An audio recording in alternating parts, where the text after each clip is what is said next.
Sanction చేయించుకొచ్చి కడితే ఇగో పిల్లలు చదువుకుంటున్నారు. కాలేజీలు 2 ఏళ్ల నుండి చేరి 2 సంవత్సరాల నుంచి క్లాసులు నడుస్తున్నాయి. ఒక 5 కాలేజీల్లో 2 కాలేజీల్లో ఓపెన్ చేస్తుంటే ఈ సంవత్సరం ఓపెన్ చేయకుండా వీళ్ళు అంటూ రాశారు అమ్ముకుందామని. ఇంకా 10 కాలేజీలు సగం పైగా కట్టుబడులు అయ్యి అన్ని మీకు ఫోటోలతో సహా చూపిస్తున్నా. సగానికి పైగా ఒక్కోటికి మన ఊరంతా 55 ఎకరాల్లో 100 కోట్లు పెట్టి కాలేజీలు కడితే పేదోళ్ళ కోసం మన పేదోళ్ళ పిల్లలు సంవత్సరానికి 15,000 రూపాయలతోటే డాక్టర్ చదువుకోవడానికి. అందరికీ నమస్కారం. ఒంగోలు నియోజకవర్గంలో రిజల్ట్ తేల్చేటువంటి మండలం కొత్తపట్నం మండలం. ఆ మండలంపై వైసీపీ ఫోకస్ పెట్టిందా? ఎన్నడూ లేని విధంగా కొత్తపట్నం మండలంలో విరివిగా వైసీపీ కార్యక్రమాలు చేపట్టడం వెనక ఉన్నటువంటి ఆంతర్యం ఏది? మరి కొత్తపట్నం మండలంలో ఆ మండల అధ్యక్షులుగా ఉన్నటువంటి మరి లంకపోతు అంజిరెడ్డి ఆధ్వర్యంలో చుండూరు రవి ఆ మండలంలో కూడా స్పీడ్ పెంచారా? కొత్తపట్నం మండలంలో ఉన్నటువంటి స్లీపర్ సెల్స్ గా ఉన్నటువంటి, ఎందుకంటే 2024 ఓటమి తర్వాత అక్కడ ఉన్నటువంటి క్యాడర్ను ఒడిసిపట్టేందుకు మరి ఆయన తహతహలాడుతున్నారా? కొత్తపట్నం మండలంలో ఏం జరుగుతుంది? మెడికల్ కాలేజీలు ప్రైవేటీకరణను వ్యతిరేకిస్తూ వైసీపీ ఒక యుద్ధమే చేస్తుందని కూడా ఇప్పుడు ఉన్నటువంటి కూటమి ప్రభుత్వంపై మనం చెప్పుకోవచ్చు. అయితే ఈ కార్యక్రమాన్ని కూడా 1,000 సంతకాలు ప్రతి నియోజకవర్గంలో 50,000 పైచీలకు 1,000 సంతకాలు సేకరించాలి. సో ఈ కాన్సెప్ట్ తోటి కొత్తపట్నం మండలంలో కూడా ఒంగోలు వైసీపీ నియోజకవర్గ సమన్వయకర్తగా ఉన్నటువంటి చుండూరి రవి ఆధ్వర్యంలో అక్కడ ఉన్నటువంటి లోకల్ గా మండల పార్టీ అధ్యక్షులుగా ఉన్నటువంటి లంకపోతు అంజిరెడ్డి, అదేవిధంగా మరి ఆ గ్రామాల్లో ఉన్నటువంటి వైసీపీ సర్పంచులు, అదేవిధంగా ఎంపీటీసీలు వారందరి ఆధ్వర్యంలో కూడా మరి కొత్తపట్నం మండలంలో ఈ సంతకాల సేకరణ అనేది ఒక ఉప్పెనలాగా కూడా కొనసాగుతుందని అక్కడ ఉన్నటువంటి నియోజకవర్గంలో ఉన్నటువంటి కొత్తపట్నం మండలంలో ఉన్నటువంటి వైసీపీ నాయకులు అయితే చెప్తా ఉన్నారు.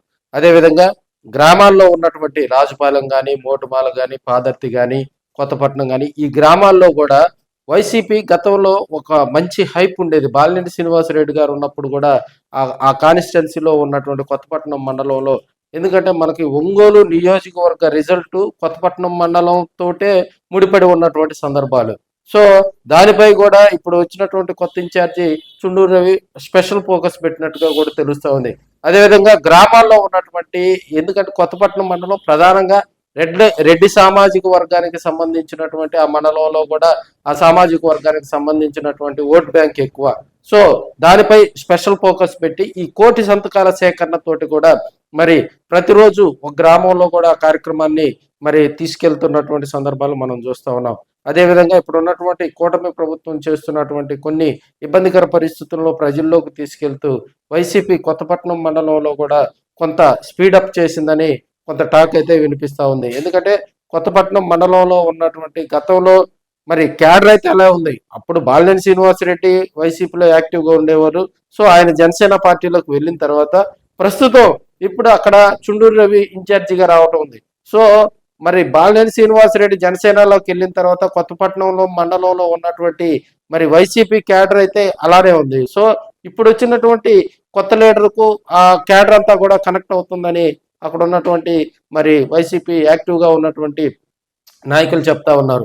అదేవిధంగా మరి బాలినేని పార్టీని వీడినా కూడా తాము వైసీపీలోనే కొనసాగుతామని, అదేవిధంగా అక్కడ ఉన్నటువంటి మరి ఈ 1,000 సంతకాల సేకరణకు సంబంధించి అక్కడ మహిళలు, గతంలో పనిచేసినటువంటి వైసీపీ 2024లో వైసీపీలో యాక్టివ్గా మరి ఎలక్షన్లో పనిచేసినటువంటి నాయకులు, కార్యకర్తలు అందరూ కూడా ఆ కార్యక్రమానికి హాజరవటం అక్కడ వైసీపీకి కొంత స్పీడప్ గా కూడా ఊపు వచ్చిందని కూడా మనం తెలియజేసుకోవచ్చు. సో రాబోయే రోజుల్లో కూడా కొత్తపట్నం మండలంపై ఆయన స్పెషల్ ఫోకస్ పెట్టారు అనేది కూడా ఒంగోలు కాన్స్టిట్యున్సీలో కొంత జోరుగా చర్చ నడుస్తుందని ఇప్పటికే కొంతమంది చెప్తా ఉన్నారు. కొత్తపట్నం మండలంలో వైసీపీకి హైప్ రావాలంటే బాగా కృషి చేయాలి. ఎందుకంటే ఆ మండలంలో ఉన్నటువంటి స్లీపర్ సెల్స్ గా ఉన్నటువంటి వైసీపీ క్యాడర్ని ఒడిసిపట్టాలి.